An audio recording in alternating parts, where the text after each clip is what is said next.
Reincarnation ng businesswoman sa school. Kabanata 276. Bagaman nakakagulat na mayroon lamang 70 basurang hilaw na materyales sa daan-daang hilaw na materyales, mas katanggap-tanggap kung mayroong ilang basurang hilaw na materyales kaysa kung wala. Pagkatapos nilang ilipat ang lahat ng hilaw na materyales sa loob, 4:30 PM na, at tinawagan kaagad ni Guning si Xingpang. Sa sandaling sinagot ang tawag, narinig ni Guning ang isang ikot ng maingay na pag-uusap mula sa kabilang panig.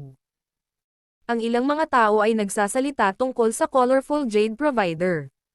"Hi, boss," sabi ni Xingpang. "Kumusta, Tio Xing, kumusta ang tindahan?" tanong ni Guning. "Kakatapos lang namin, at maraming tao ang nagkukumpulan sa labas ng aming opisina na naghahanap ng kooperasyon." Medyo nasasabik si Xingpang. Bagamat naiintindihan niya na ang jade, sa halip na mga deal, ang palaging pinakamahalagang elemento sa probisyon ng jade. Masaya siyang makita na maraming negosyante ang hindi makapaghintay na makipagtulungan sa kanila bago pa man ang kanilang araw ng pagbubukas. Ito ay isang magandang simula pagkatapos ng lahat. Mga ad ng Pub Future. Napakagaling.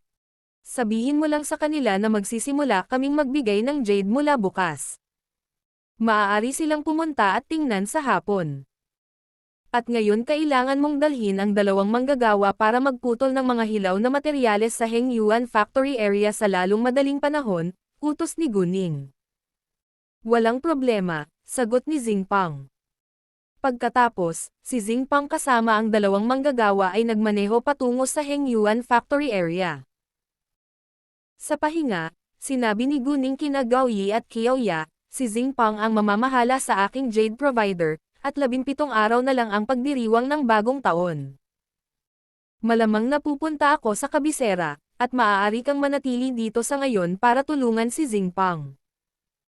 Kapag lumipad ako pabalik sa CTF mula sa kabisera, maaari kang pumunta sa aking lugar at maaari nating gugulin ang pagdiriwang ng bagong taon ng magkasama.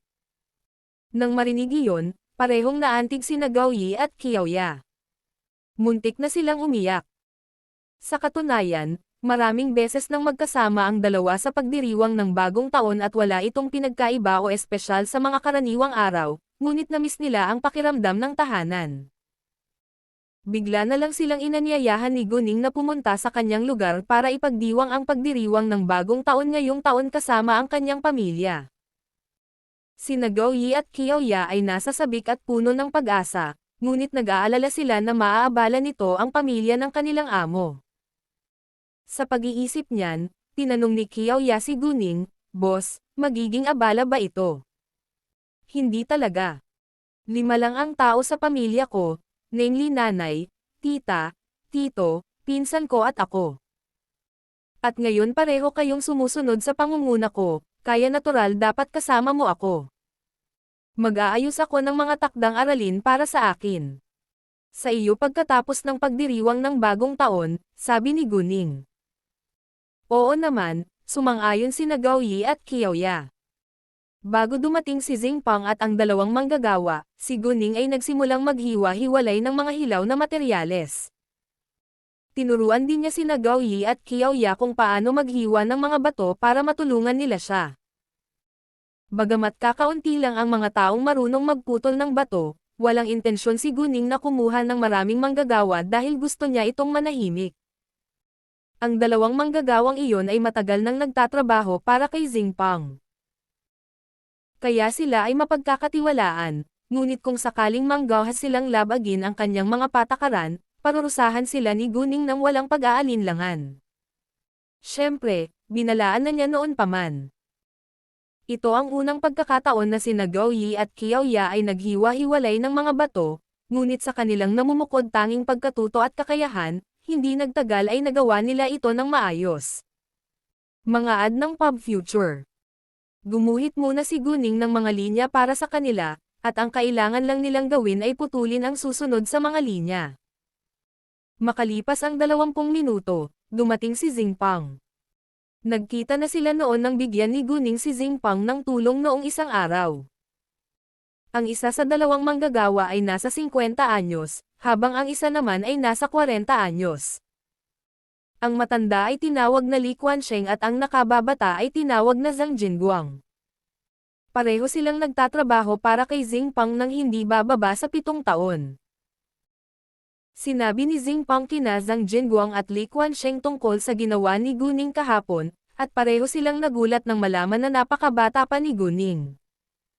At nagpatakbo pa siya ng Jade Provider sa murang edad.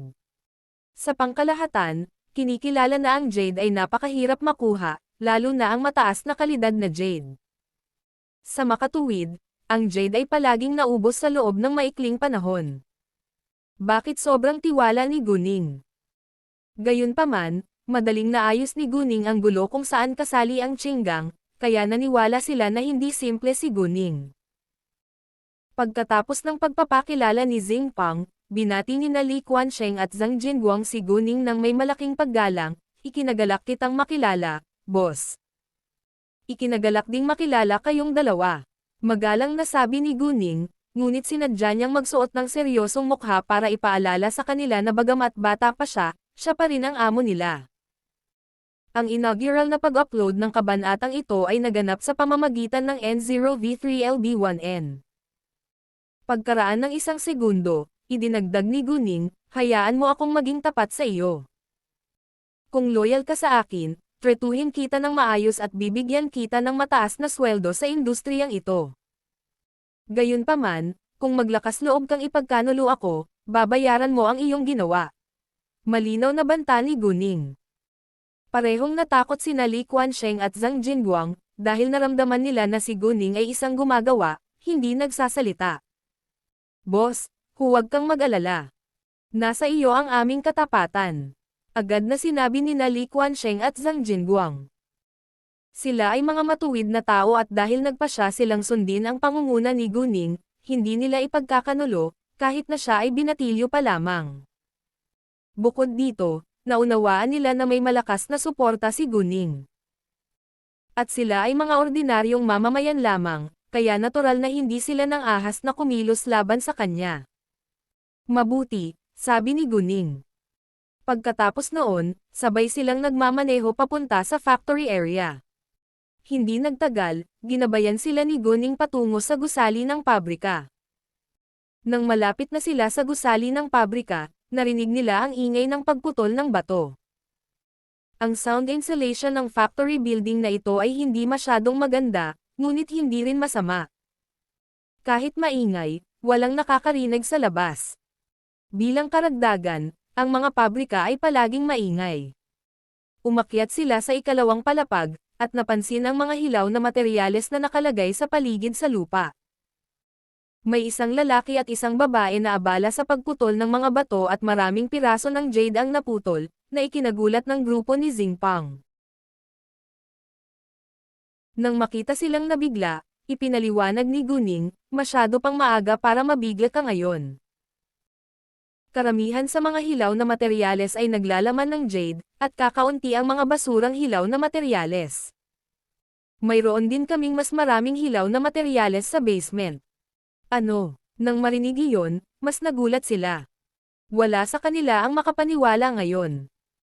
Ito ang unang pagkakataon na nakakita sila ng ganoon kalaking dami ng hilaw na materyales at karamihan sa mga ito ay naglalaman ng jade. Karaniwan. Ang isa ay maaari lamang magputol ng 2 hanggang 10 piraso ng jade mula sa daan-daang hilaw na materyales. Ngunit sinabi ni Guning sa kanila na karamihan sa mga hilaw na materyales sa lupa ay naglalaman ng jade, na imposible sa kanilang mga mata. Hindi napigilan ni Li Quansheng at Zhang Jinguang na pagdudahan ang pagiging tunay nito. Mga ad ng Pub Future. Naunawaan ni Guning kung bakit sila nagdududa. "Masasabi ko lang sa iyo na mayroon akong sariling mga espesyal na kasanayan sa pagsusugal ng bato. Please keep it a secret kasi ayokong madamay sa gulo." "Sure, boss," sabay-sabay nilang saad. Bagamat lahat sila ay interesado sa mahiwagang kakayahan ni Guning sa pagsusugal ng bato, hindi na sila nagtanong pa dahil si Guning ang kanilang amo. "Susubukan namin ang aming makakaya na mag-cut ng pinakamaraming piraso ng jade hanggat maaari ngayon, at ibebenta namin ang mga ito bukas. Mula ngayon, mayroon kaming dalawang paraan ng pagbebenta. Una, direkta naming inilalagay ang aming jade sa pagbebenta minsan sa isang linggo. Ang halaga ay limitado sa 5 piraso, kabilang lamang ang 1 piraso ng high-level o top-level na jade at 2 piraso ng medium-high-level na jade sa bawat oras. At ang iba ay medium-level jade, dahil mas madaling mag-cut out ng medium-level na jade. Pangalawa, nakakapag-supply tayo ng 1 hanggang 3 piraso ng jade sa mga negosyante ng alahas kada buwan. Hindi namin ipinapangako na makakapagbigay kami ng mataas na antas at mas mataas na jade sa bawat pagkakataon. Ngunit maaari naming bigyan ang bawat isa sa mga negosyanteng iyon ng alahas na medium-low level at medium-level na jade. Kung ganoon, ang mga negosyante ng alahas ay kailangang pumirma ng kontrata sa amin bago pa man, at kailangan nilang kumuha ng jade mula sa amin bawat buwan sa loob ng 2 taon. Ang halaga ay hindi limitado. Kung mabaygo silang gawin ito, nilalabag nila ang panuntunan at kailangang magbayad sa amin ng mga liquidated damages. Nilimitahan ni Guning ang dami ng jade na ibebenta nila ng may dahilan. Nagplano siyang patakbuhin ang kumpanya sa mahabang panahon. At gusto niyang bumuo ng pangmatagalang pakikipagtulungan sa mga negosyanteng iyon ng alahas. Kung ang mga negosyante ng alahas ay nakakuha ng malaking halaga ng jade ng sabay-sabay, hihinto sila sa pagbili sa mahabang panahon. At sa panahong iyon, ang kumpanya ni Guning ay halos hindi mananatiling nakalutang kung wala silang mga deal na dapat ayusin. Higit sa lahat, alam ng lahat na mahirap putulin ang jade. Kung alam ng lahat na madali nilang maputol ang isang malaking halaga ng jade, maaari silang magkaproblema. Bilang karagdagan, mayroon ng 12 ng mga name card si Guning mula sa iba't ibang negosyante ng alahas. Kung lahat sila ay pipirma ng kontrata kay Guning, kailangan silang bigyan ni Guning ng 12 ng piraso ng jade bawat buwan sa kabuuan, na napakarami. Si Guning ay mayroon ng daan-daang hilaw na materyales na naglalaman ng jade, ngunit ito ay sapat lamang sa kalahating taon. Sina Xingpang at iba pa ang lahat ng sinabi ni Guning sa isip. Pagkatapos nito, nagsimula silang lahat sa pagputol ng mga hilaw na materyales. Sa simula, namangha sina Li Quansheng at Zhang Jinguang sa dami ng jade na patuloy nilang pinutol. Matagal silang nasanay. Mga ad ng pub future. Samantala, ang balita na ang tindahan ni Xingpang ay naging colorful jade provider office ay napunta sa kabila ng stone gambling. Lahat ng tao ay namangha. Nabalitaan din ito ni Xinghao, na ampon ni Xingpang. Nakatakas na siya sa ibang lungsod pagkatapos niyang mabigang magbayad ng usura, ngunit ngayon ay agad siyang bumalik, sinusubukang makakuha ng mga benepisyo mula sa bagong negosyo ni Xingpang. Narinig din ng pamilya Zhang, pamilya Wang at ng pamilya Luo ang balita. Lahat sila ay nalilito tungkol sa pinagmulan ng jade ni Xingpang. Maging sila ay hindi makapagputol ng sapat na piraso ng jade para matustusan ang mga negosyanteng iyon ng alahas. Kasabay nito, gusto nilang lahat na makita kung gaano katagal kayang patakbuhin ni Xingpang ang jade provider. Lalo na ang Wang family at ang Lu family, pareho silang umaasa na mabibigo si Xingpang, dahil kung magtagumpay si Xingpang, mawawalan sila ng market. Nang halos ika-6 ng gabi, sinabihan ni Guning si Qiao Yan na bumili ng takeout. Bukas ang araw ng pagbubukas, kaya kailangan nilang mag-overtime para mag-cut ng mas maraming piraso ng jade. Hindi magiging engrandi ang seremonya ng pagbubukas sa pagkakataong ito, dahil ang isang jade provider ay naglalayon lamang sa mga negosyante ng alahas, sa halip na mga karaniwang mamimili. Si Guning ay mayroon ng maraming name card ng mga kinatawan ng iba pang kumpanya ng alahas, kaya madali itong makipag-ugnayan sa kanila. Kahit na wala siyang mga numero, darating sila ng walang pagkaantala kapag alam nilang may binibente siyang jade dahil napakahirap putulin ang jade. Bukod dito, maraming negosyante ng alahas ang pumunta sa tindahan ni Xingpang na naghahanap ng kooperasyon ngayon, kaya hindi na nag-alala si Guning sa mga deal. Nagpasya silang buksan bukas ang minuto na nakuha nila ang mga legal na dokumento. Sinabi sa kanya ni Leng Xiaoteng na dadalhin niya ang mga legal na dokumento sa kanya bukas. Sa pag-iisip kay Leng Xiaoteng, hindi maiwasan ni Guning na mamiss siya ng husto.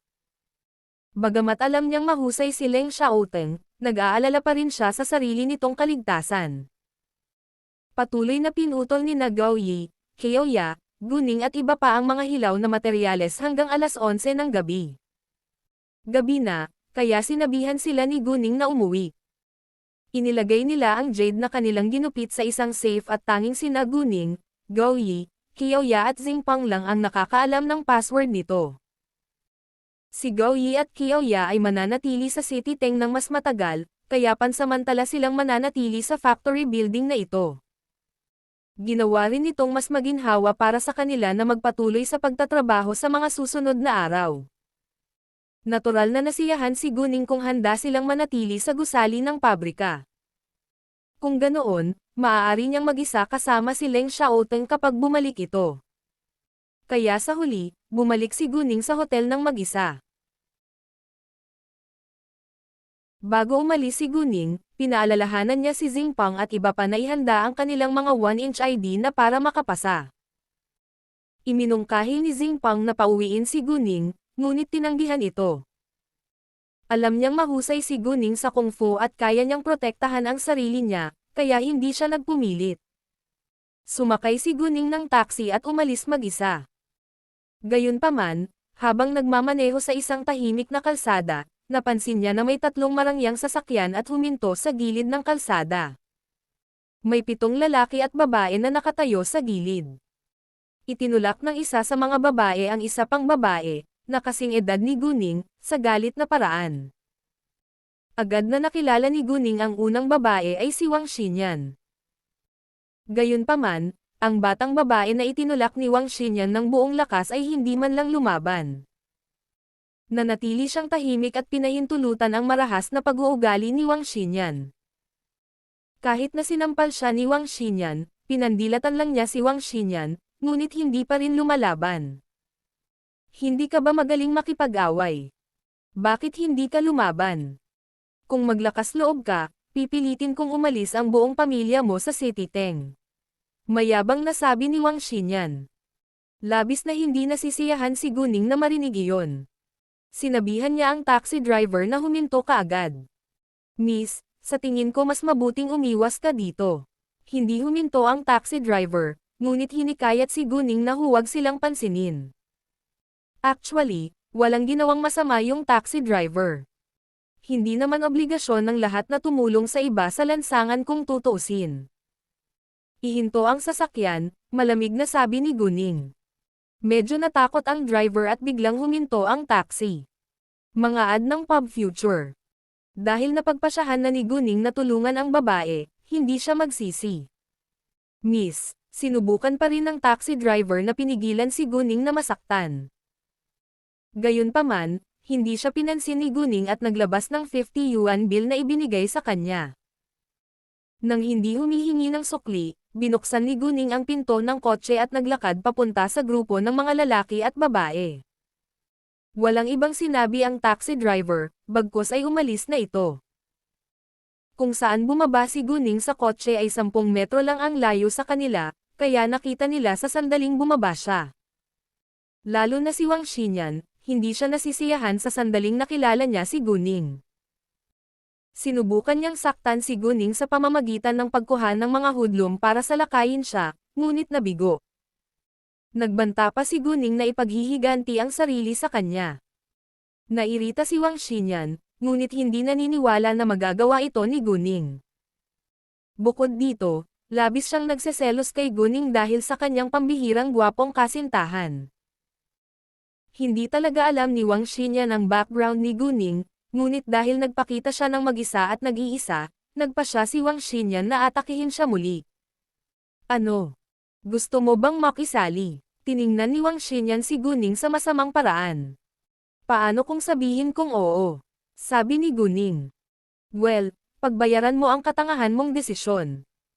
Nakatakas ka last time dahil sa lalaking nasa tabi mo, but this time, you're doomed. Galit na sabi ni Wang Xinyan, pagkatapos ay tumingin pabalik sa kanyang mga kaibigan. Hoy, inis ako ng babaeng ito, at kailangan ninyong tulungan akong suntukin siya. Nang marinig iyon, 2 lalaki at 4 na babae ang agad na naglakad patungo kay Guning. Hoy, ininas mo ba si Xinyan? Sino ka sa tingin mo? How dare you anoy Xinyan? Kahit na karaniwan ay hindi ako nagpapatalo sa mga babae, ako. Tumigil ka nga sa pagsasalita ng kalokohan. Kung gusto mong lumaban, gawin mo na agad. Sumabad si Guning nang may pagkainip. Mga ad ng pub future. Ikaw. Galit silang lahat. Dahil gusto mong mamatay ngayon, matutulungan ka namin. Isang batang lalaki ang bumungad kay Guning, at gusto siyang sampelan. Gayunpaman, nang itinaas pa lang niya ang kanyang kamay, isang manipis na braso ang sumalo sa kanya. Hindi si Guning, kundi ang babaeng nabuli. Nagulat si Guning, napigilan ng babae ang lalaki at mabilis na kumilos. Yan Shuya, bitawan mo ako. Utos ng bata.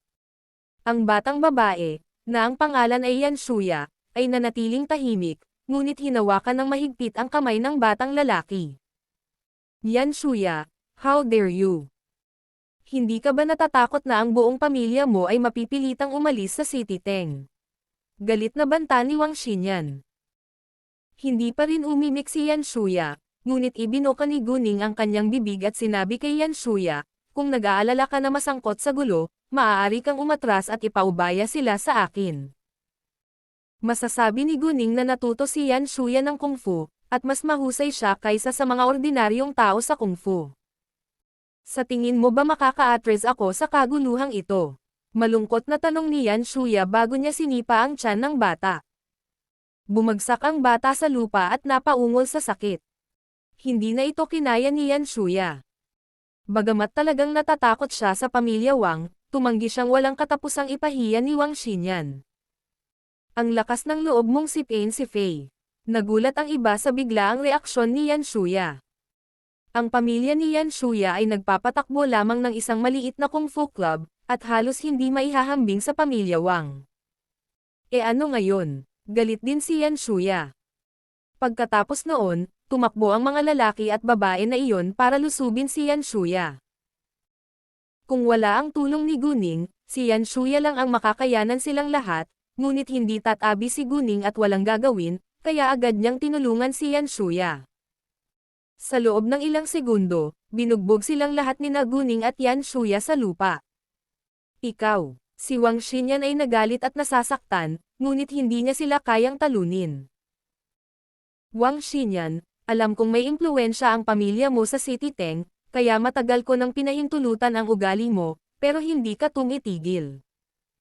Kung maglakas loob kang saktan ang pamilya ko, papatayin kita. Nawalan na ng dahilan si Yan Shuya, at binyantaan si Wang Xinyan nang hindi man lang alam kung ano ang sinasabi niya. How dare you? Nasanay na si Wang Xinyan na isipin na mas magaling siya kaysa sa iba. Gagawin ko. Nagdikit ang ngipin ni Yan Shuya at sumagot ng salita sa salita. Ikaw. Naiinis si Wang Xinyan, ngunit wala siyang lakas ng loob na magsalita ngayon, dahil si Yan Shuya ay nagsasanay na ng kung fu mula pa noong siya ay bata pa. Hindi manalo si Wang Xinyan sa laban kay Yan Shuya. Umalis na tayo, sabi ni Yan Shuya, at hinayla si Guning, na una sa paglalakad. Hindi tumanggi si Guning, ngunit sumunod sa kanya. Hindi huminto si Yan Shuya hanggang sa malayo sila sa kanila. Tumingin siya kay Guning at nagpasalamat. Maraming salamat sa pagtulong mo sa akin. Wala kang intensyon na talunin sila, ngunit ginawa mo ito pagkatapos kong magpakita. Ngayon ay malamang nasusubukan nilang ipaghiganti ang kanilang sarili sa iyo. Hindi mo ba ako sinisisi niyan? Tanong ni Guning. Naunawaan ni Guning na nagdulot siya ng mas maraming problema kay Yan Shuya, at nadama niyang nagkasala. Alam kong mabait ka lang, at hindi ko na talaga kayang tiisin. Wala akong pakialam kung maghayganti sila sa akin, maangin na sabi ni Yan Shuya, ngunit tila nag-aalala siya. Dahil kasali na si Guning, hindi niya pababayaan si Yan Shuya. Inilabas ni Guning ang kanyang name card na ibinigay kay Yan Shuya. Pareho tayo ng kaaway. Kung talagang nagdudulot siya ng problema sa iyo sa hinaharap, maaari mo akong tawagan. Tutulungan kita. Mga ad ng Pub Future. Salamat. Hindi tumanggi si Yan Shuya, ngunit hindi rin niya aabalahin si Guning. Pagkatapos noon, naghiwalay na sila. Nang sa wakas ay nakabalik na si Guning sa kanyang silid, halos 12 AM na. Hindi pa rin siya nakakatanggap ng mensahe mula kay Leng Xiaoteng, at wala siyang ideya kung babalik siya ngayong gabi. Nang handa nang matulog si Guning, tumunog ang kanyang telepono. Ito ay si Leng Xiaoteng, at sinagot ito kaagad ni Guning. Buksan mo ang pinto. Nasa labas ako, sabi ni Leng Xiaoteng. Agad na tumalon si Guning mula sa kama, tumakbo upang buksan ang pinto. Hindi niya namalayan na gustong-gusto niyang makita si Leng Xiaoteng. Nang buksan ni Guning ang pinto, sinalubong niya ang mga mata ni Leng Xiaoteng. Sa sandaling iyon, pareho sila ng excitement, na parang ang tagal na nilang hindi nagkita. Gayunpaman, sa susunod na sandali, ang paningin ni Leng Xiaoteng ay bumagsak sa malawak na dibdib ni Guning. Nakasuot siya ng maluwag na bathrobe at ang kanyang sapat na mga suso ay halos nakalabas sa hangin. Namula si Guning at tinakpan ang kanyang mga kamay ang kanyang dibdib, tumalikod at tumakbo sa kanyang kwarto. Agad na pumasok si Leng Xiaoteng at nilock ang pinto, sinundan si Guning sa kwarto. Tumalon si Guning sa kama at tinakpan ang sarili ng mahigpit ng kobrekama. Alam niyang nasa likuran niya si Leng Xiaoteng, ngunit hindi siya lumingon. Inihagis ni Leng Xiaoteng ang folder sa kanyang mga kamay sa bedside table, at tinanggal ang kanyang coat. Pagkatapos nito, muling pinagsaluhan ng dalawa ang isang madamdaming gabing magkasama. Naramdaman ni Guning ang sobrang saya at mainit na mga braso ni Leng Xiaoteng. Pakiramdam niya ay nasa kanya na ang lahat ng gusto niya sa buhay niya. Iniisip kung ano ang ginawa nila kagabi, namula si Guning. Kailangan niyang aminin na ang katawan ni Leng Xiaoteng ay hindi pangkaraniwang nakakaakit. Nahihiya man siyang tumingin ng diretso sa kanya, hindi niya maiwasang mapatingin sa katawan nito. Nang makita iyon, bahagyang ngumiti si Leng Xiaoteng at nanunukso, kontento ka na ba? Lalong namula si Guning, at agad na inalis ang kanyang tingin at pagkatapos ay hinaylas siya muli ni Leng Xiaoteng sa kanyang mga bisig. Magkayakap sila sa kama at ayaw bumangon. Pagkaraan ng mahabang panahon, bumangon si Leng Xiaoteng para magluto ng almusal para kay Guning. Mga ad ng Pub Future. Maaga pa ngayon, at maaari kang matulog ng mas matagal, sabi ni Leng Xiaoteng kay Guning. Baka pagod na pagod siya pagkatapos nilang mag-sex ng hindi mabilang na beses. Si Guning ay hindi kumilos, o bumangon, dahil siya ay talagang nakaramdam ng pagod. Binigyan siya ni Leng Xiaoteng ng magaang halik bago lumabas. Gamulong si Guning sa kanyang likod at muling nakatulog. Upang hindi magising si Guning, tahimik na kumilos si Leng Xiaoteng habang nagluluto siya ng almusal. Makalipas ang halos isang oras, naamoy ni Guning ang masarap na amoy ng karne, na nagpagutom sa kanya. Agad siyang nagising at bumangon para maligo. Ilang sandali pa ay lumabas na siya ng kwarto. Halos tapos na si Leng Xiaoteng sa paghahanda ng almusal na binubuo ng maraming masusustansyang pagkain. Mahirap humanap ng lalaking marunong magluto sa panahon ngayon. Sa tingin ko, maswerte akong babae. Pinuri siya ni Guning. Hindi ito ang unang beses niyang kumain ng pagkaing inihanda ni Leng Xiaoteng, kaya alam niyang magaling itong magluto. Mas magaling pa siyang magluto kaysa sa kanya. Basta gusto mo, ipagluluto kita araw-araw. Sumimangot si Leng Xiaoteng. Magaling. Siyempre natuwa si Guning na marinig iyon. Sa katunayan, mas handang magluto si Leng Xiaoteng para sa babaeng mahal niya. Pagkatapos ng almusal, iniabot ni Leng Xiaoteng ang isang folder kay Guning. Lahat ng mga legal na dokumento na kailangan niya ay nasa loob. Busy ka ba ngayon? Tanong ni Guning. Hindi. Maaari kitang makasama ngayon, sagot ni Leng Xiaoteng. Magaling, sabi ni Guning. Pagkatapos, sabay silang lumabas. Gayunpaman, sa sandaling lumabas sila sa entrance ng hotel, hinarang sila ng 5 pulis na may hawak na mga electric baton. Ang isa sa kanila ay kumuha ng larawan upang ipakita ito sa harap ng mga mata ni Gunning at sinabing, "May nag-akusa sa iyo ng pag-atake sa kanila, kaya kailangan mo kaming sundan sa istasyon ng pulisya ngayon." Ang larawan ay isang screenshot mula sa isang dashboard camera, kung saan medyo malinaw ang mukha ni Gunning kaya hindi niya ito maitatanggi. Siyempre, hindi rin naisip ni Gunning na tanggihan ito. Huwag kang maglakas loob. Agad na pinrotektahan ni Leng Xiaoteng si Gunning sa pamamagitan ng pagtayo sa kanyang harapan. Ang kanyang malamig na tingin ay kasing talas ng kutsilyo, at natakot sa mga pulis. Imposibleng maalis si Gunning sa panig ni Leng Xiaoteng. Naniniwala na siya na natalo sila ni Gunning sa isang dahilan, at paprotektahan niya ito anuman ang mangyari. Gayunpaman sa sandaling ito, nagring ang telepono ni Gunning. Kakaibang numero iyon mula sa City Teng, at agad na naisip ni Gunning na si Yan Shuya iyon, kaya sinagot niya ito kaagad, "Hi. Miss Gu, dumating ang mga pulis para arestuhin ako. Sa tingin ko ay darating sila sa iyo sa lalong madaling panahon." Mangyaring itago sa lalong madaling panahon. Nagmamadaling sabi ni Yan Shuya. "Huli na. Natagpuan na nila ako," sagot ni Gunning, ngunit hindi siya natakot o kinakabahan. "Ano?" Nagulat si Yan Shuya. "Sige, ingatan mo lang sarili mo. Huwag kang mag-alala. Magiging maayos. Magkita tayo sa istasyon ng pulis," sabi ni Gunning. "Okay," sagot ni Yan Shuya. Sa ilang kadahilanan ay naniwala siya kay Gunning. Kung sinabi niyang ayos lang, ayos lang. Mga ad ng Pub Future. Nakaramdam ng hiya at galit ang mga pulis dahil pinigilan sila ni Leng Xiaoteng, lalo na ang pulis na humawak ng litrato sa kanyang kamay. He snapped, "Nakakaabala sa mga tungkulin ng pulis kung haad lang ka sa amin. Dalhin mo rin siya." Narinig ni Leng Xiaoteng ang pag-uusap ni Gunning kay Yan Shuya, kaya hindi siya tumutol, ngunit hindi siya pumayag na hawakan ng mga pulis si Gunning. Sa huli, sumakay si Gunning kasama si Leng Xiaoteng sa sasakyan ng pulis. Pagdating nila sa police station, nandoon na si Yan Shuya, sa hearing room. Sina Gunning at Leng Xiaoteng ay ipinadala sa parehong silid ng pagdinig bilang Yan Shuya. Walang balak ang mga pulis na paghiwalayin sila. To be specific, wala silang interes na marinig ang kanilang account, dahil nasentensyahan na sila bilang guilty bago pa man sila arestuhin.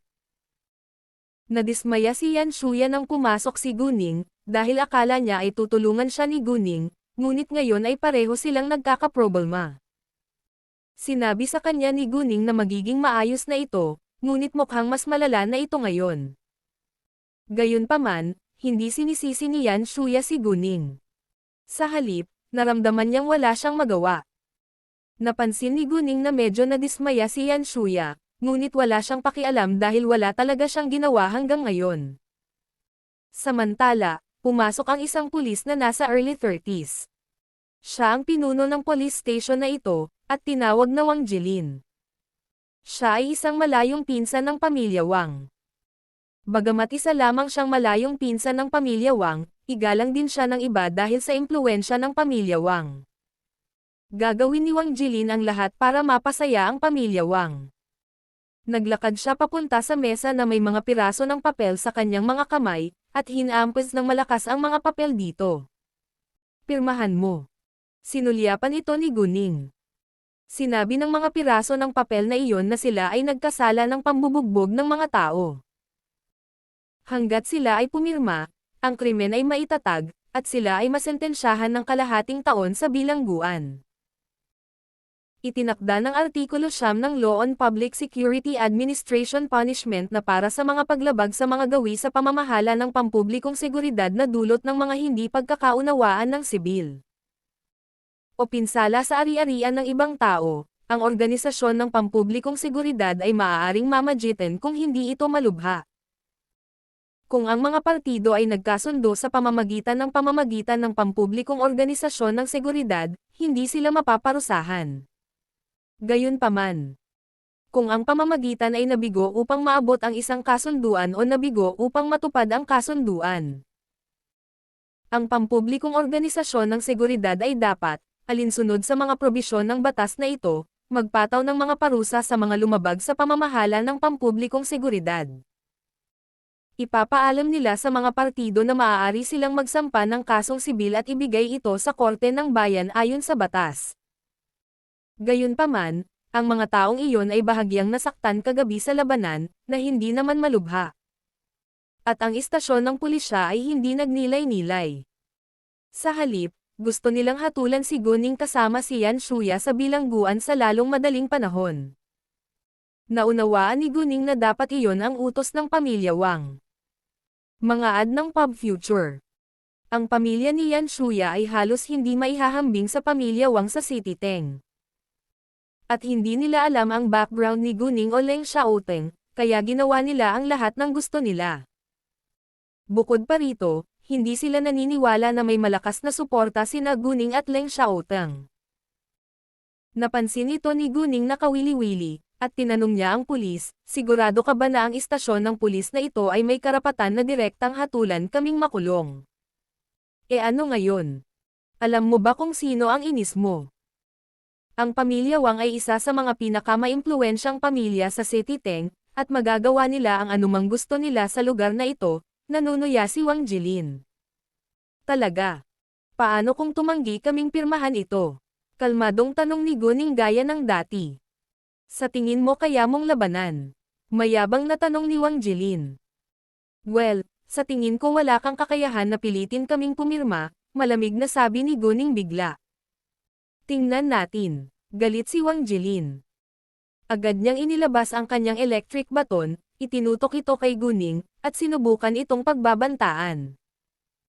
Gayunpaman, sa sandaling ginawa ito ni Wang Jilin, nairita si Leng Xiaoteng. Sinipa niya ito sa tiyan ng walang pagkaantala, at nahulog ang electric stick sa lupa.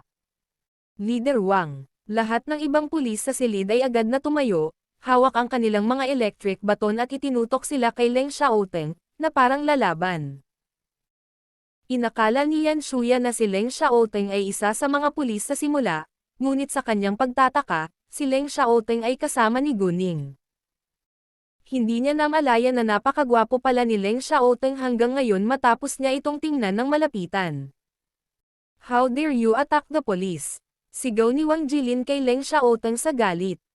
E ano ngayon? Maangin na sabi ni Leng Xiaoteng. Paprotektahan niya si Guning kahit na sila ay mga pulis. Kayo, galit na galit si Wang Jilin, at inutusan ang iba pang mga pulis, kunin siya ngayon. Agad na inatake ng lahat ng iba pang pulis si Leng Xiaoteng, ngunit wala sa kanila ang nakalapit. Sa loob ng ilang segundo, sinuntok silang lahat ni Leng Xiaoteng sa sahig. Sa pagkakataong ito, talagang sagrado ang mga pulis. Hindi nila inaasahan na ang lalaking ito ay napakagaling sa pakikipaglaban. Agad na naglabas ng handgun si Wang Jilin. Tinutukan niya si Leng Xiaoteng at nagbanta, mag-freeze.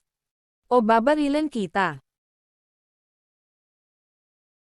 Nang makita ang baril, agad na namutla ang mukha ni Yan Shuya sa takot.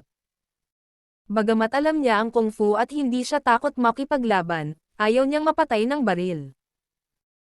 Gayunpaman, nanatiling kalmado sina Guning at Leng Xiaoteng, ngunit pareho silang hindi nasisiyahan, malamig na nakatingin kay Wang Jilin. Sa tingin ko mas mabuting ibaba mo ang baril. Kung hindi, maaari kang masentensyahan ng kulungan, malamig na sabi ni Guning. Hindi alam ni Wang Jilin na si Leng Xiaoteng ay isang opisyal ng militar. Kung alam niya ito at may hawak pa siyang baril na nakatutok sa kanya, maaari siyang barilin ng walang pag-aalinlangan. G. Sa tingin mo kaya mo akong aipakulong? Nasa akin ang suporta ng pamilya Wang, at maaari kong aipakulong kayong lahat dahil nilusob ninyo ang mga pulis. Sa sandaling ito, 3 pulis sa labas ang tumakbo sa hearing room matapos marinig ang lahat ng ingay. Nagulat silang lahat nang malaman nilang 4 na kasamahan nila ang binugbog sa lupa. Ginawa ba ito ng lalaki mag-isa? Tumingin sila kay Leng Xiaoteng. Walang pagkaantala si Wang Jilin, ano ang tinitingnan mo? Dalhin sila sa kulungan ngayon din. Mga ad ng Pub Future. Naisip ni Wang Jilin na si Leng Xiaoteng ay hindi maglalakas loob na labanan sa pagkakataong ito, ngunit sa kasamaang palad, siya ay nagkamali ng ideya. Nang malapit na ang tatlong pulis, binugbog silang lahat ni Leng Xiaoteng sa loob ng ilang segundo. Si Wang Jilin ay galit at nabigla. Kaagad niyang inalis ang safety catch ng kanyang pistol, at handa nang barilin si Leng Xiaoteng. Gayunpaman, bago pa niya magawa, nahuli ang kanyang pulso at tinanggal ang baril sa kanyang kamay. Nang makita si Guning na nakatayo sa harap ng kanyang mga mata na may hawak na baril, si Wang Jilin ay natakot at napaatras ng walang malay. Paano mo? Nagulat siya sa liksi at bigla ang paggalaw ni Guning. How dare you grab my gun? Hahatulan ka ng kamatayan. Nagbanta si Wang Jilin. Talaga? Kaya mo ba yon? Ngumisi si Guning na parang walang tao sa kanyang paningin. Ikaw, hindi naniniwala si Wang Jilin na naglakas loob si Guning na barilin siya, ngunit nag-aalala siya na hindi niya sinasadyang gawin ito, kaya natakot siya ngayon. Miyembro ako ng pamilya Wang. Kung maglakas loob kang saktan ako, hindi ka hahayaang makatakas ang pamilya Wang. Iyan ay kawili-wili, dahil hindi ko rin hahayaang mawala ang pamilya Wang. Malamig na sabi ni Guning. Sa sandaling ito, tumunog ang telepono ni Wang Jilin. Ang tumatawag ay ang pinuno ng Public Security Bureau sa City Teng, Zhang Yuancheng. Agad itong sinagot ni Wang Jilin, "Hi, boss, ano ang maipaglilingkod ko sa iyo?"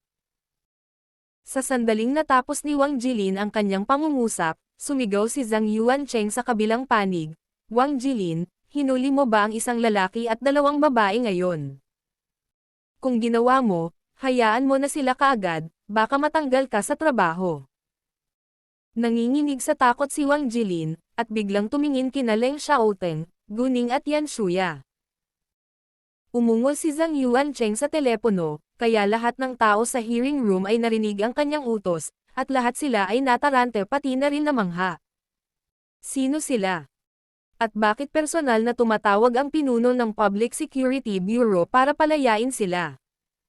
Mga ad ng Pub Future. Binigyan din ni Guning si Leng Xiaoteng ng nagtatanong na tingin. Akala niya ay may kinalaman sa kanya ang tawag. Naunawaan ni Leng Xiaoteng ang nasa isip ni Guning, kaya tumango siya bilang sagot.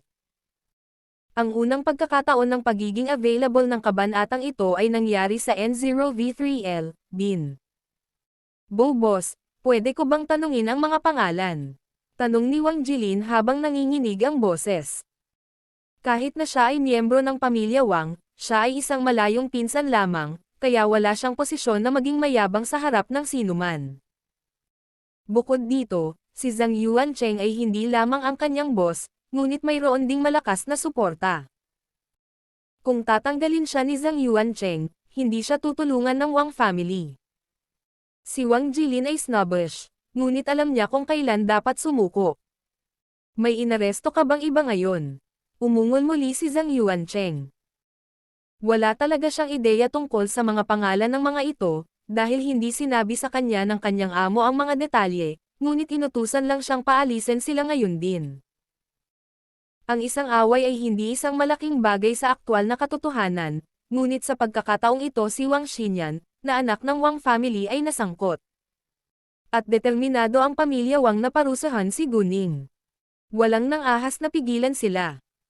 Gayunpaman, ang isang mahalagang tao mula sa rehiyon ng militar ay humiling na dapat niyang palayain sila. Hindi namin ginawa, nagmamadaling tanggi ni Wang Jilin, ngunit pinaalalahanan pa rin niya si Zhang Yuancheng sa mahinang boses. Boss, inis nila ang pamilya Wang. Ano ngayon?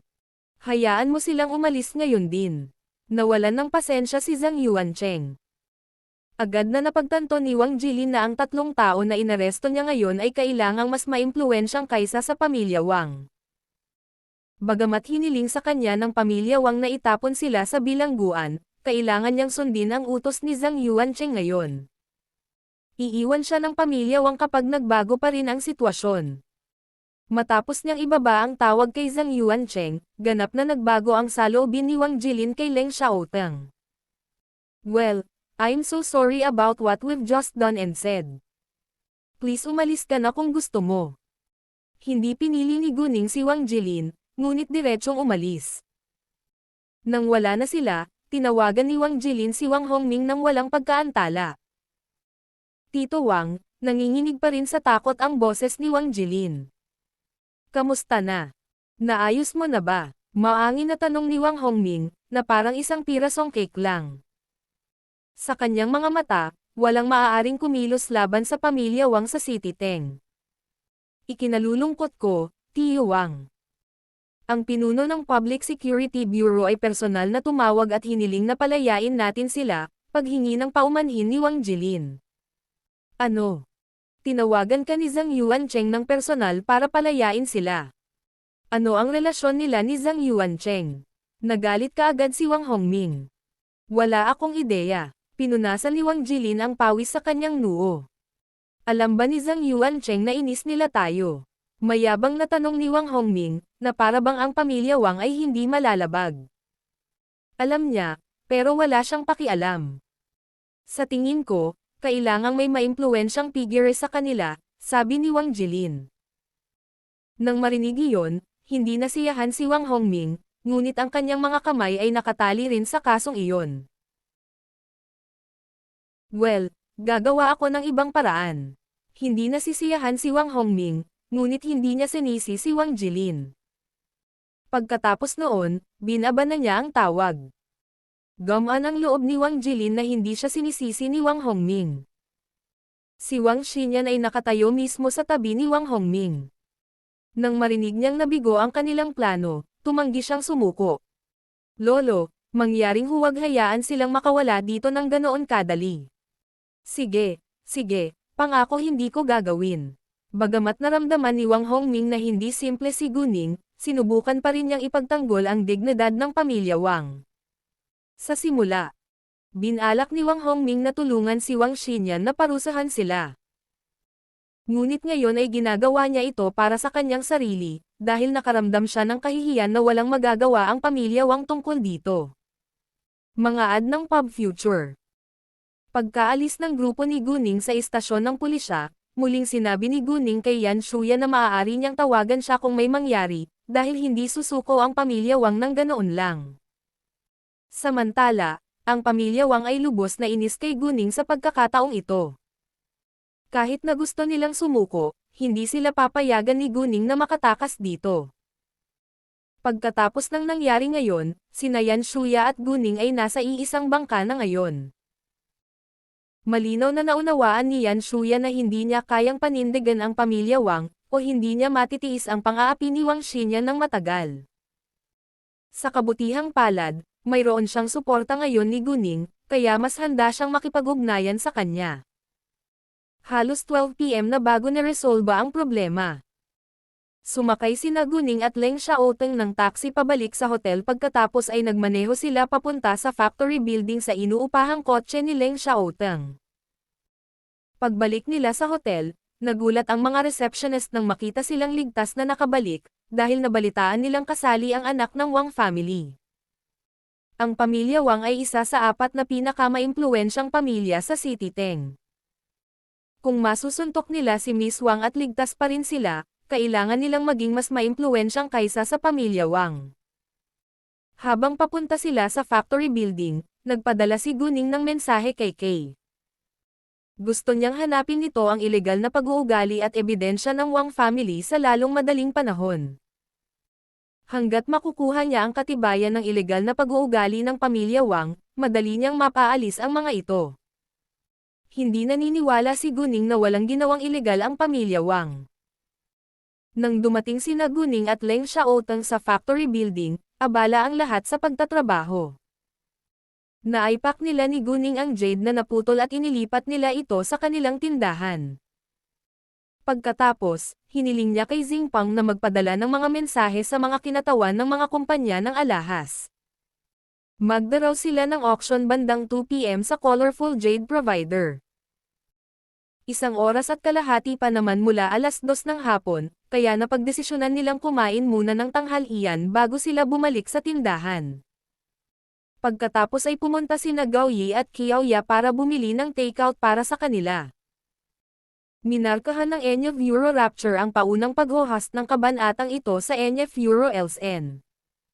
Kahapon, narinig ng lahat ng mga kinatawan ng mga kumpanya ng alahas na ang Colorful Jade provider ay magbebenta ng jade ngayon. Kaya lahat sila ay nagpapadala ng mga tao upang maghintay sa Colorful Jade provider office. Kapag ang jade ay naibenta, sila ay darating ng walang pagkaantala. Gayunpaman, noong umaga ay mahigpit pa ring nakasara ang pinto ng Colorful Jade provider office na nagpakaba sa kanila. Sa kabutihang palad, bawat isa sa kanila ay nakatanggap ng mensahe ni Xingpang bago magtanghali. Pagkatapos kumain, umalis ang grupo ni Guning patungo sa kalye ng Stone Gambling. Gayunpaman, hindi nagpakita sina Guning at Leng Xiaotong kasama si Xingpang. Mas nauna silang dumating kaysa sa kanya para kunwari ay nanonood lang sila. Mga ad ng Pub Future. Bandang 12:15 PM, marami nang naghihintay sa labas ng Colorful Jade provider office. Ang ilan ay ipinadala ng mga kinatawan ng mga kumpanya ng alahas. Ang ilan ay mayamang negosyante na gustong bumili ng jade, ang ilan ay mga nanonood, at ang ilan ay mula sa iba pang tagapagbigay ng jade. Lalo na ang 3 tagapagbigay ng jade sa City Teng. Lahat sila ay nagpapadala ng mga tao upang tulungan silang mangolekta ng pinakabagong impormasyon tungkol sa tindahan ni Xingpang. Sa katunayan, mayroong hindi bababa sa 8 tagapagbigay ng jade sa City Teng, ngunit ang Zhang family, ang Wang family at ang Lu family ang pinakamakapangyarihan. Alam ng lahat na ang jade ay mahirap makuha, kaya ang negosyo ng jade ay lubos na kumikita. Dumating din si Zhao Yufeng sa tindahan, at binati niya si Guning sa sandaling makita niya siya. Miss Gu, nagkataon lang. Hi, ikinagalak kitang makilala, Mr. Zhao, sabi ni Guning. Nagmamadali si Zhao Yufeng na dumalo sa auction, kaya hindi niya nakausap si Guning ng mahabang panahon. Maya-maya ay dumating si Xingpang at ang kanyang mga manggagawa, na sinundan ng mga kinatawan mula sa kumpanya ng alahas.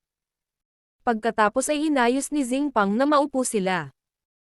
Limitado ang silid sa Colorful Jade provider office, kaya ang mga kinatawan lamang ng mga kumpanya ng alahas at ang mayamang negosyante ang may mga upuan. Inilabas ni Xingpang ang lahat ng upuan at ito ay halos hindi sapat para sa kanila na magkaroon ng upuan. Sa kabutihang palad, mayroon lamang 20 o higit pa na dumalo sa auction. Matapos makaupo ang lahat ng mga bisita, si Xingpang ay nagkaroon ng kanyang pambungad na talumpati at pangunahing ipinakilala sa kanila ang Colorful Jade provider. Magandang umaga, mga binibini at mga ginoo, opisyal na itinatag ngayon ang Colorful Jade provider. Payagan ako sa ngalan ng Colorful Jade provider na magpasalamat sa inyong lahat sa pagpunta. Ako ang General Manager ng Colorful Jade provider, Xingpang. Nagpakilala siya bilang General Manager, na hindi na siya ang boss. Pagkatapos, sinimulan niyang sabihin sa kanila ang mga paraan ng pagbebenta ng Colorful Jade provider, na 2 paraan na sinabi sa kanya ni Guning. Una, direkta nilang ibebenta ang jade 1 beses sa 1 linggo, at ang halaga ay limitado sa 5 piraso. Hindi binanggit ni Xingpang ang mga antas ng jade, dahil walang nakakaalam kung ano ito hanggang sa maputol ang jade. Pangalawa, maaari silang mag-supply ng 1 hanggang 3 piraso ng jade sa mga negosyante ng alahas bawat buwan. Hindi nila may pangako na maaari nilang putulin ang mataas na antas na jade bawat buwan, ngunit nangako silang bibigyan ng bawat isa sa kanila ng kahit katamtamang antas na jade. Gayunpaman, ang mga negosyante ng alahas ay kailangang pumirma ng kontrata sa Colorful Jade provider, at makuha ang kanilang jade buwan-buwan sa loob ng 2 taon. Kung hindi, kailangan nilang magbayad ng mga liquidated na pinsala. Ipinakilala lamang ni Xingpang ang 2 paraan ng pagbebenta at tinapos ang kanyang pambungad na talumpati.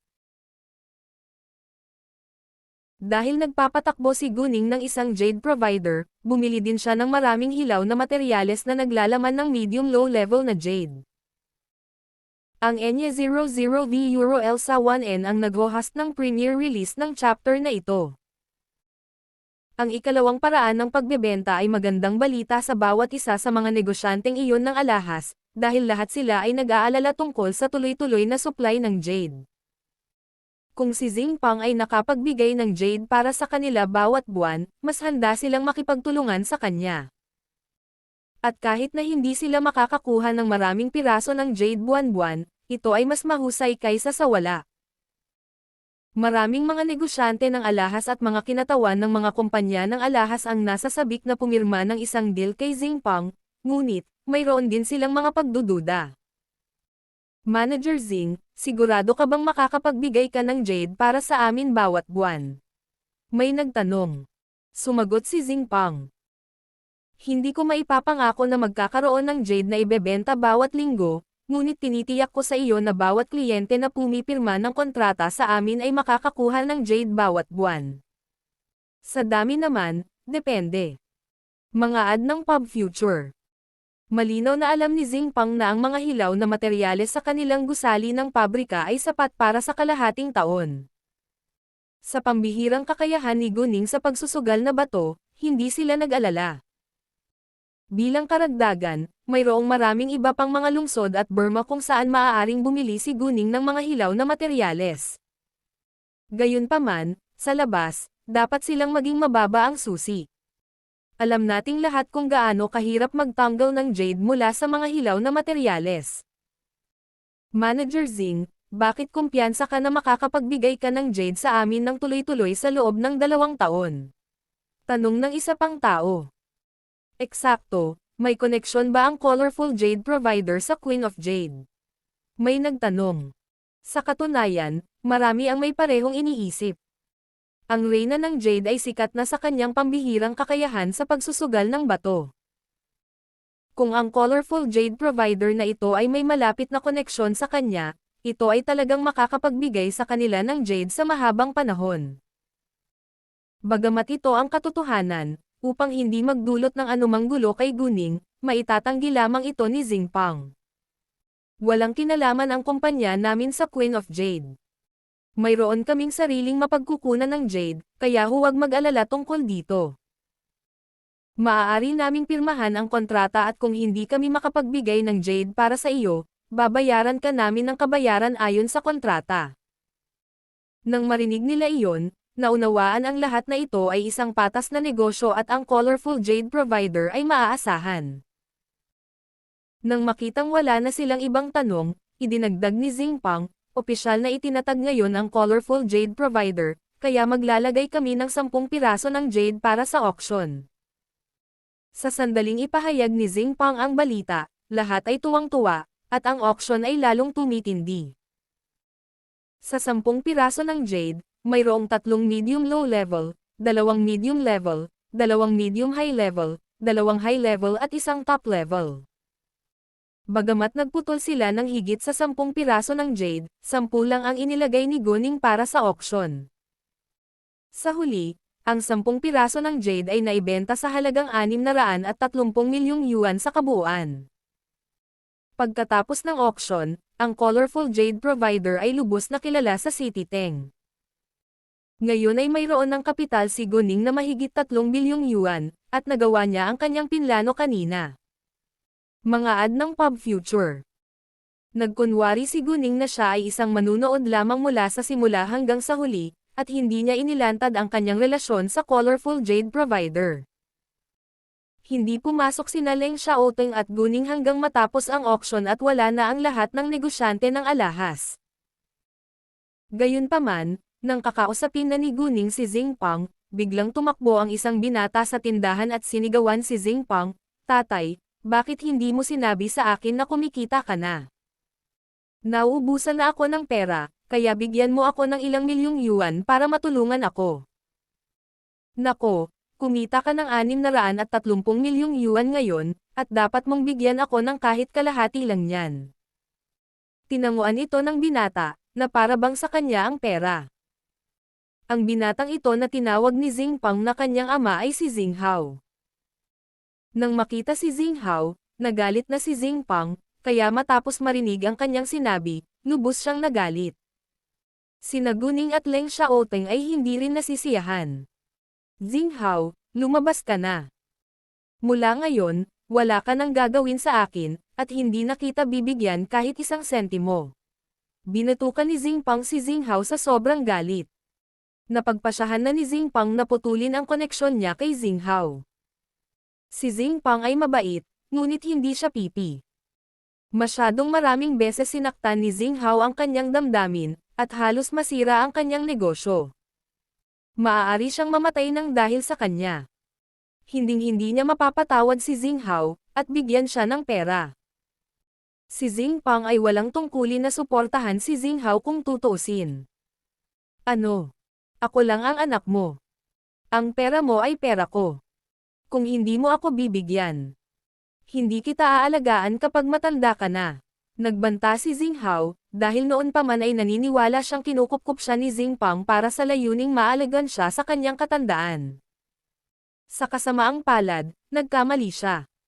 Hindi binili ni Jinpang ang kanyang mga salita. Hindi ko kailangan na gawin mo iyon. Umalis ka na agad. Ikaw. Nagulat si Jinghao sa ugali ni Jinpang. Nagalit siya at muling nagbanta, bigyan mo ako ng pera. O magsisisi ka. Kung hindi ka aalis ngayon, magsisisi ka rin. Sabi ni Jinpang.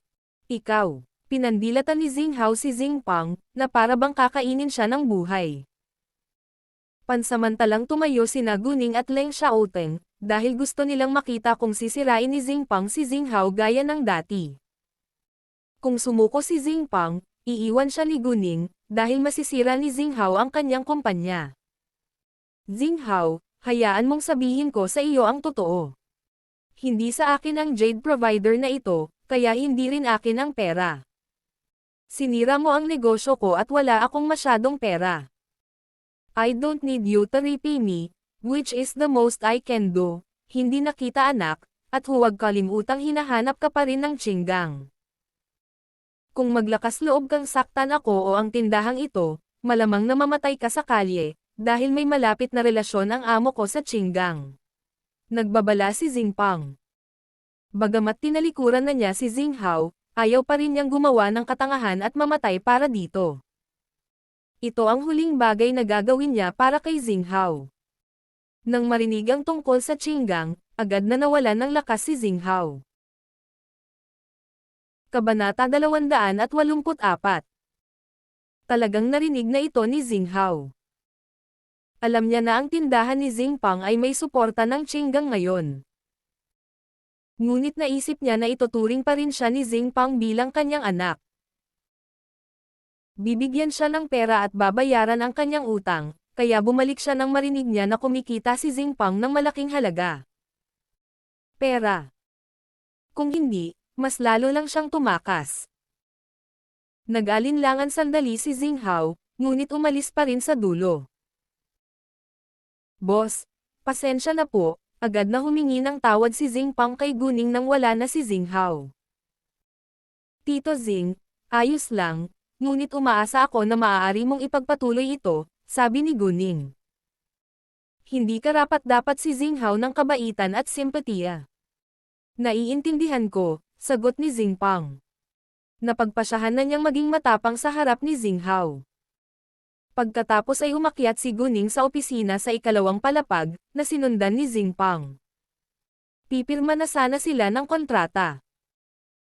Nang basahin ni Jinpang ang kontak, nagulat siya nang malaman na maaari siyang magkaroon ng 5% share ng Colorful Jade Provider. Boss, ito. 5% pagbabahagi. Ito ay isang kapalaran. Ang Colorful Jade Provider ay kumikita ng mahigit 6 na milyong yuan ngayon, at 5% nito ay 12 ng milyong yuan. Bukod dito, ang Colorful Jade Provider ay patuloy nakikita ng mas maraming pera. Sa kasong iyon, ang 5% na pagbabahagi ay magiging mas mahalaga. Dahil mismo sa kadahilan ng iyon, hindi binigyan ni Guning si Jinpang ng 20% o 10% na tulad ng ginawa niya kina An Guangyao at Zhou Zhenghong, dahil malaki ang kita ng isang jade business. Ang pinagmulan ng debo ng kabanata na ito ay maaaring masubaybayan sa N0V3LB1N. Mga ad ng Pub Future. Pakiramdam ni Xingpang ay nasa panaginip siya. Ito ay masyadong magandang upang maging totoo. Tito Xing, dahil handa kang sumunod sa aking pangunguna, hindi kita itrato ng hindi patas. Pumapayag ito, dahil karapat-dapat ka, at lahat ng mga senior manager na tumutulong sa akin na patakbuhin ang aking mga kumpanya ay makakuha ng parehong pagtrato, sabi ni Guning. Nang marinig iyon, napagtanto ni Xingpang na mas maraming kumpanya si Guning kaysa sa isang jade provider. Na-curious siya, pero hindi na siya nagtanong pa. Dahil sinabi ni Guning na ang lahat ng senior manager na kinuha niya ay nakatanggap ng parehong pagtrato, medyo nag-relax si Xingpang, ngunit hindi pa rin siya makapaniwala.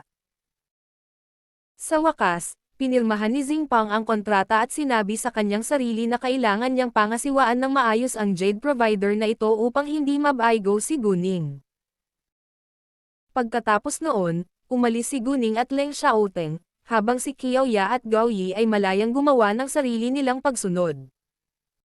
Mag-asawa sina Gao Yi at Qiaoya, at kailangan nila ng pribadong oras para magkasama. Bawat isa sa mga kinatawan ng mga kumpanya ng alahas ay bumalik sa kanilang mga opisina at tumawag sa punong tanggapan ng walang pagkaantala. Walang alinlangan, lahat ng kanilang mga amo ay pumayag na pumirma ng kontrata. Talagang magandang balita ito sa bawat kumpanya ng alahas. At lahat ng mga kumpanya ng alahas ay hindi na makapaghintay na pumirma sa kontrata kay Xingpang. Narinig din ni Wang Hongming ang auction na ginanap ng Colorful Jade Provider. Galit siya, ngunit hindi niya maisip kung bakit palaging may supply ng jade si Xingpang. Mga ad ng pub future. Kasabay nito, may pagdududa siya na ang Colorful Jade Provider ay may malapit na relasyon sa Queen of Jade. Kahit na tinanggihan ito ni Xingpang, si Wang Hongming ay lihim na nagpadala ng isang tao upang imbestigahan ang legal na entity ng Colorful Jade Provider. Hindi naging mahirap na malaman kung sino ang legal na entity ng isang kumpanya. Karaniwan, ang legal na dokumento ay isinasabit sa reception sa mga tindahan o kumpanya, ngunit hindi pa ito ipinapakita ng Colorful Jade Provider Office. Sa makatuwid, ipinadala ni Wang Hongming ang kanyang aide, si Lin Jian, upang suriin ang impormasyon sa Bureau of Industry and Commerce. Si Lin Jian ay nasa unang bahagi ng 40 taong gulang, at sumunod sa pamumuno ni Wang Hongming sa loob ng mahigit 10 taon. Isa siya sa ilang mga tao na lubos na pinagkakatiwalaan ni Wang Hongming. Kaya hiniling ni Wang Hongming kay Lin Jian na tulungan siya sa maraming maruruming gawain sa mga nakaraang taon. Hindi nagtagal, naisip ito ni Lin Jian. Sa sorpresa ni Wang Hongming. Ang legal na entity ay isang 18 taong gulang na batang babae mula sa ibang probinsya, at ang batang babae mismo ang bumugbog sa kanyang apo at pinakawalan ni Zhang Yuancheng. Bilang karagdagan, tumagal lamang ng kalahating araw ang batang babae upang matapos ang mga legal na pamamaraan, at inaprubahan ito ng personal ng pinuno ng departamento. Namangha si Wang Hongming. Sa lungguhit, sino nga ba ang babaeng nagngangalang Guning? Sa lungguhit napukaw ni Guning ang pagkamausisa ni Wang Hongming, at kumbinsido na siya ngayon na hindi siya simple. Gayunpaman, wala pa rin siyang balak na sumuko. Kahit na si Guning ay hindi isang ordinaryong babae, inis niya ang pamilya Wang at hindi siya hinahayaan ni Wang Hongming na makawala dito ng madali. Hindi siya naniniwala na siya bilang isang tagalabas ay nagawang talunin ang pinakamaimpluwensyang pamilya sa City Teng. Kahit na ang Wang family ay hindi lamang ang maimpluwensyang pamilya sa City Teng, madali para sa kanila na makitungo sa isang solong tao. Guro, may nalaman din ako, sabi ni Lin Jian. Ano? Tanong ni Wang Hongming. Nang makitang seryoso si Lin Jian, nagkaroon ng premonition si Wang Hongming. Si Xingpang at isang batang babae ay bumili ng isang batch ng mga hilaw na materyales mula sa aming bodega, natatakot ako. Hindi natapos ni Lin Jian, dahil maliwanag na ang kanyang kahulugan. Sa katunayan, agad siyang naunawaan ni Wang Hongming. Natakot si Lin Jian na ang jade na ibinenta ng Colorful Jade Provider sa auction ngayon ay mula sa bodega ng pamilya Wang. Iyon ang huling bagay na gustong makita ng pamilya Wang sa mundong ito. Bagamat alam ng lahat na mahirap putulin ang jade mula sa mga hilaw na materyales, posible kapag bumili ay si Guning. At naputol na nila ang 10 piraso ng jade sa isang gabi. Sa pagkakataong iyon, malaki ang posibilidad na kinuha ni Guning ang lahat ng hilaw na materyales na may jade sa loob mula sa kanilang bodega. Kung gayon, mawawalan ng malaking halaga si Wang Hongming. Hindi pwede. Tumanggi si Wang Hongming na tanggapin ang katotohanan. Hindi ako sigurado na ang jade ay mula sa aming bodega. Ngunit maaari akong magpadala ng mga tao na dumausdal sa kanilang bodega at tingnan. Hindi masyadong sigurado si Lin Jian, at ayaw ding maniwala. Great, magsama kayo ng ilang lalaking magaling makipaglaban para manood. Kung totoo, nakawin mo pabalik ang mga hilaw na materyales. Utos ni Wang Hongming. Malisyoso ang ekspresyon niya. Kung ang mga hilaw na materyales ni Guning na naglalaman ng jade ay mula sa kanyang bodega, syempre hindi niya ito kukonsintihin. Sa pagkakataong ito, kinasusuklaman niya si Guning hanggang sa mamatay. Oo naman, sagot ni Lin Jian bago siya lumabas. Umalis sina Guning at Leng Xiaoteng sa kalye ng Stone Gambling para sa Antique Street. Bagamat nakapunta na sila kahapon, gusto nilang mag-tour muli sa maghapon. Pumunta ka sa City Teng para sa isang gawain. Angkop ba na lagi mo akong kasama? Tinanong ni Guning si Leng Xiaoteng papunta sa bahay ng mga antik. Alam niyang nasa eroplano si Leng Xiaoteng, ngunit medyo nakonsensya pa rin siya. Ayos lang. Papalibutan natin ang isang gang ng drug trafficking sa oras na ito, at mayroon tayong mga undercover na ahente na abala sa pagkuha ng kanilang tiwala. Hanggat maaari nilang mahanap ang lungga ng drug gang, ipaalam sa amin bago kami gumawa ng aksyon upang kabkuban at sugpuin sila, sabi ni Leng Xiaoteng. Dahil sinabi iyon ni Leng Xiaoteng, nagpahinga si Guning. Pagdating nila sa kalye ng mga antik, talagang mas marami ang mga antik sa araw kaysa sa gabi. Kung ikukumpara sa mga anti-gang kalye sa City G, ang mga anti-gang kalye ng City Teng ay mas aktibo. Agad na ginamit ni Guning ang kanyang jade eyes para eyescan ang mga antik na nakadisplay sa mga stand. Habang naglalakad sila sa kalye, napansin ni Guning ang isang tunay na antik na may makapal na kapangyarihan. Ito ay isang asol at puting porselana na plato, ngunit hawak ito sa mga kamay ng ibang tao. Sinulyapan ni Guning ang tao. Nagulat siya, pamilyar ang mukha nito. Kumusta, Master Tang? Lumapit si Guning. Ang tao ay eksaktong Master Tang. Narinig ni Master Tang ang kanyang boses, at tumingin siya. Girl Gu, nagkataon lang.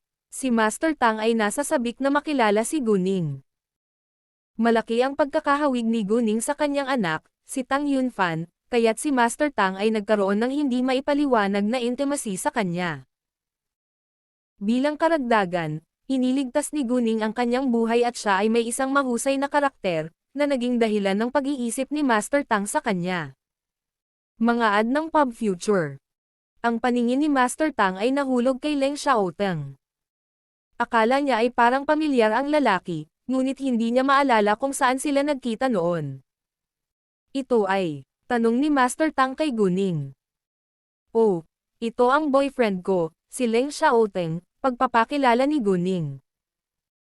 Ikinagagalak na makilala ka, Master Tang, sabi ni Leng Xiaoteng.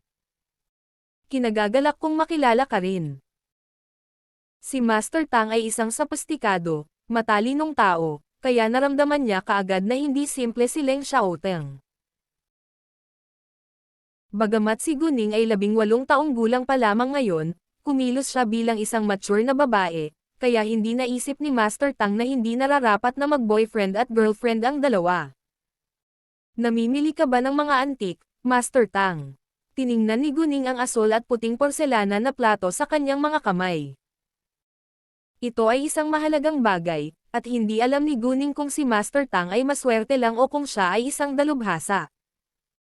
Yes, I felt bored kaya pumunta ako dito para tingnan.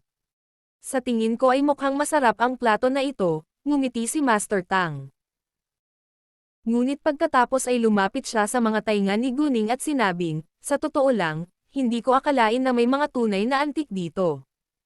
Medyo nakakatamad na rin. Pagkasabi niyan, ibababa na sana ni Master Tang ang plato. Agad siyang pinigilan ni Guning. Dahil sa tingin mo ay maganda, bakit hindi mo ito bilhin? Ito ay isang mahusay na dekorasyon sa alinmang paraan. Binigyan din ni Guning si Master Tang ng nakakaalam na mata para hikayatin siyang bilhin ito. Nagulat si Master Tang. Naunawaan niya na hindi siya pipilitin ni Guning na bilhin ang plato na ito nang walang dahilan. Salungguhit, totoo ba ang plato na ito? Alam ba niya ang mga antigo?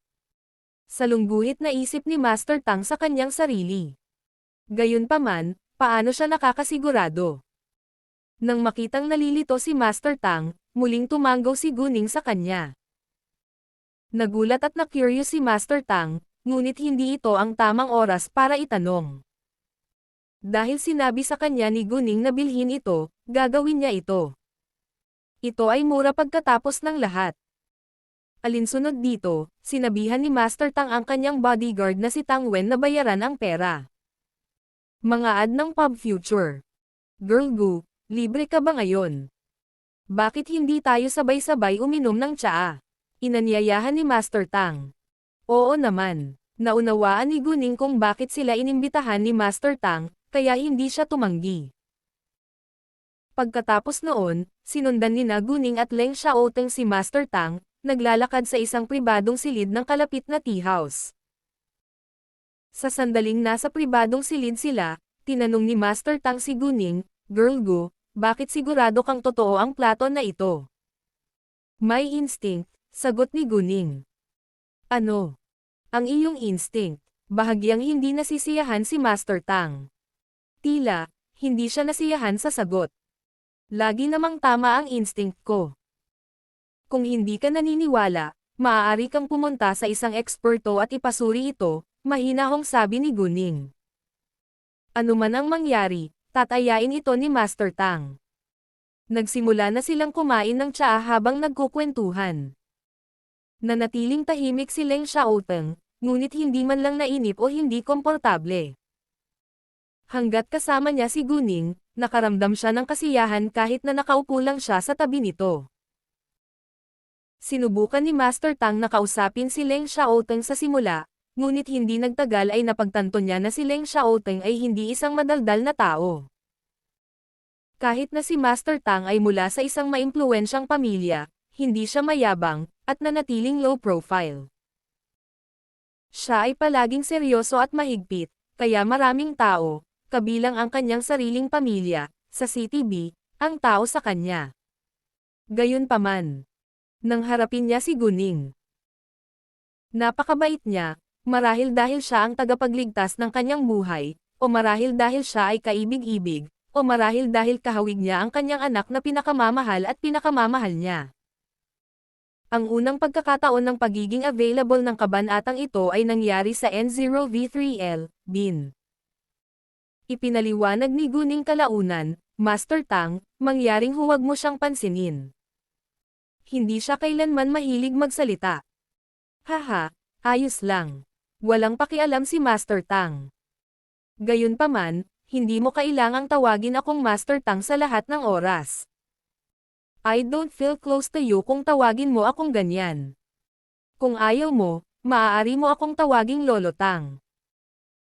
To be honest with you, you closely hawig my second son, kaya lagi akong may hindi maipaliwanag na intimacy sa iyo, pero...